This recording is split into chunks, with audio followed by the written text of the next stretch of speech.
gainer, up by 9.9%. CNI leasing top loser, followed of course by Japol. So Japol is back on the losing side of things, and we're at 362 naira to the dollar. Fisayo, I don't know if you saw these tweets. Let's talk social media engagement here with corporations. Did you see the tweets on First Bank? Oh yeah, we're calling them out. We're not hiding their name. Oh no. Did you see the tweets from First Bank? Yes, I did. Okay. I mean, they're trying to play on the yesterday's gridlock, and all of those things yesterday. So I mean, I think a lot of people thought they were insensitive, right, to the plight of Lagosians, right. So and then they ended up apologizing, Sha. Well, they've apologized. Yeah. So I don't know. I think the way social media works, right? You don't even know what you will say. Yeah. That would what's it called? Generate any kind of response, because people can just be angry at certain time. Yeah. You know, because people do such things. Yeah. I mean, I've asked, even in fact, that's yesterday. People asked about okay, my people in Lagos, so how far, how's it going? And people responded like, people responded. So I thought that was the response that the social media or the Twitter manager for First Bank was trying to look out for, but he didn't get it. I thought they were hacked at first. Lagos, let me read these tweets out, and we'll share the pictures because we took the screenshot. You know, they deleted the tweets, but we have receipts. We took the screenshots. The first tweet said, and this is at First Bank NGR, which is their handle. Lagosians, how far? How was the trek this morning? The people still trekking. How's the hashtag Walk for Change going? Lagos shut down. We trek to Lagos Trekathon. That's rather insensitive. Yeah, I was like, is this were they hacked? And then somebody now responded, this is an epic fail in an attempt to hijack an issue. You lost the emotional drift to this and got caught on the wrong side of the story. Always remember market share and mind share. This is from somebody. They now responded, story. Just dismiss the response. Just like that. Look, I have the screenshot. I'm looking at it here. Let's just say the guy who's managing the handle forgot his phone and his girlfriend got a hold of it. Not a girlfriend, maybe just his petulance male friend in the office or something. Okay.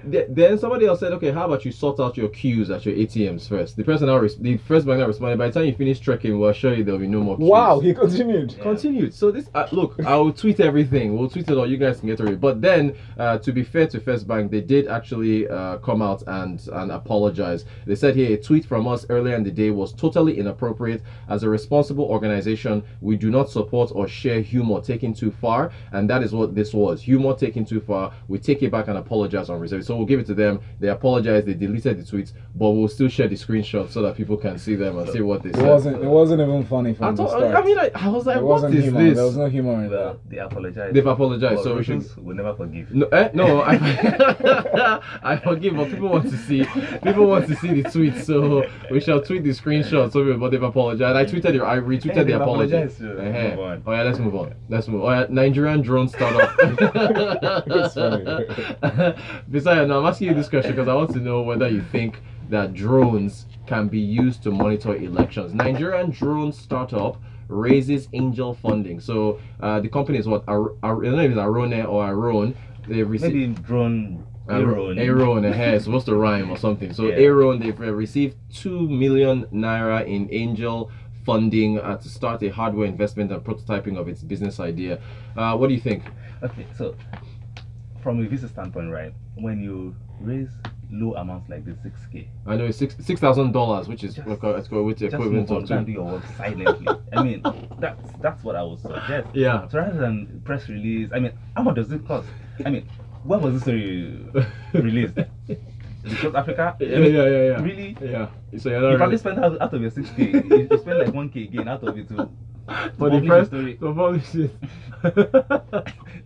Well, if you raise $10 million, like that's why I put it in naira. I had to put it as 2 million naira. 2 million naira. So really? If I say $6,000, people are like Even software companies, 6 million naira is small. Right. Let alone hardware, because you have to start buying components and joining them together and then hoping that something works. You raise just 2 million naira, $6,000 in seed. When people are raising $12 million in seed and they're not even shouting, right? Yeah.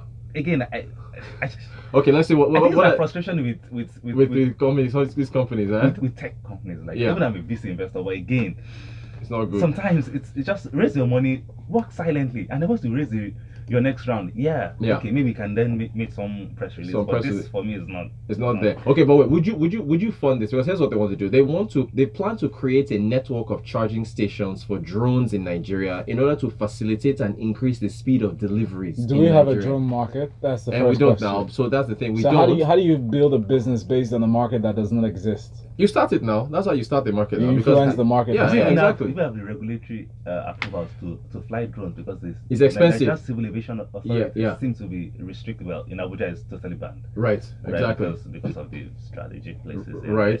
But in Lagos, again, you can't fly over certain areas. The flag. Over the flyover, because you might not see it on the other side.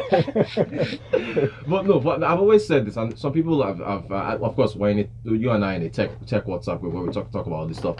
Do you think sometime in the near future, I know 2019 is too soon, but maybe a 2023, 2027 or whatever, do you think that it's possible that we can use drones to monitor polling places do you think that can happen? Anything is possible, yeah. Right? Yeah, it's technology, right? So it's possible. But again, if I look at how Nigeria's track record, in managing simple things or simpler things, right? I would say this is probably not the near future thing for us. Again, because there's no political will to monitor elections using drones, right? Because again, the laws doesn't support even video evidence, right? So even if your drones captured everything on video about how election was rigged from some polling, it's not admissible in court. So again, all of these things still need to be dealt with. So how many polling stations would these drones? How many drones would they deploy? Yeah. What's the battery life? Battery life of a drone? Can it stay alive for a whole day after they've packed the thing from police station? Would the drone track them to INEC office? I mean, there are a lot of things. Right. That needs to be put into consideration. So. Well, I don't think it's a near future thing because even the people in power or the people in opposition don't want the election to be monitored. Because they can do a few things exactly in their strong areas. So all right, let's move. SoftBank is calling for a merger between Uber and Ola in India. This is the Japanese investment bank. Why are they looking at calling for a merger between Ola and Uber in India? Yeah.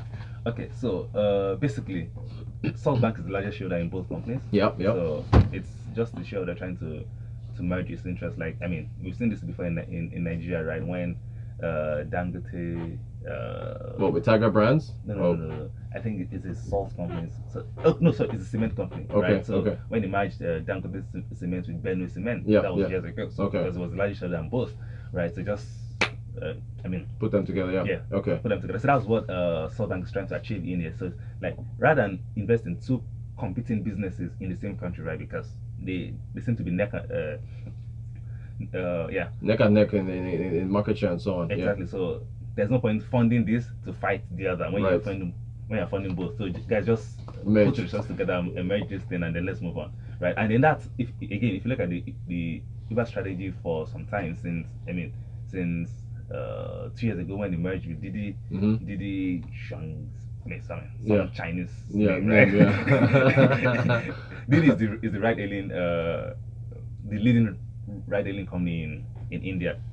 So they sold their business to Didi. In Southeast Asia, they sold their business to Grab. In Russia, they sold their business to Yandex. So these are local rivals, right? So in India, they're looking to do the same thing. And then SoftBank has been calling for them to retreat from Africa because it's just probably burning cash here in Africa. So I mean, I'm just looking at how the Africa play is going to be. Sincerely, I was looking out to see is there any local or indigenous or African ride-sharing company that can do the same thing. That they can do the same thing with. But I searched all over. Nothing. So the closest to us is Taxify. Yeah. Which is European. That's correct. I think they're from Estonia. So we'll have to see if that works out. All right. Yinka has an opinion. He doesn't think the tweet is out of place. He says, let's look at this from a different perspective. How about the fact that the tweet was needed for those in Aso Rock and Alausa to see? People were practically angry as early as 5:30 a.m. Between the Obalende and Adeniji portion of the Third Mainland Bridge, people had to face oncoming cars just to get to Osborne via Sura. All for a president who was still probably asleep at the time. State governments need to estimate the cost of declaring holidays. So yes, how is the trek not out of place? Yeah, well, the kind of thing is, it seemed like First Bank was mocking the people who were trekking, not necessarily mocking Asoro. But thanks for your messaging. I always appreciate you calling in. Yep. Cruz says drones for monitoring elections, not rocket science. We're not just serious people. 0-0 for such, my opinion. Hashtag. Okay, so Cruz, Yinka, everybody else, what do you guys think? Would you ever? It's Good Friday. You're going to be eating holiday rice for Easter. Would you like to robots cook your jollof rice? There's a poll we have on the Smooth 91 FM Twitter handle, because Deliveroo, real quick, so our final story, Deliveroo plans to make its own food and replace chefs and riders with robots. So Fisayo, they deliver food, they're planning on making their own food now, they want to use robots to do it. What do you think about this? Again, it's about efficiencies, right? So for them, rather than go to some restaurant, pick up the food, get some human guy on bike to start deliver. So if you can streamline all those processes and get just people, I think it will save time. Yeah. Really. So I want to go to a restaurant and they tell me 15 minutes, and the 15 minutes is 15 minutes. I can actually get my food by the clock. So you are down with a robot cooking your jollof rice? Yeah, as far as the salt is not too much. Sorry, would you like robots cooking? You eat it? Yeah. Okay. Our intern, would you like a robot cook your jollof rice? She says no. So go and vote. Everybody go vote on that. I think I would do it. So I don't mind. She's just tech biased. Fisayo, thank you so much for joining us. That's all the time we have. Everybody go out and vote on the Twitter handle, and happy Good Friday to everybody else. Thank you so much. Do it. Coming up next is Frankly Speaking with Muyiwa Falabini. Right after that at 7:30, freshly pressed. It's Smooth 98.1. Business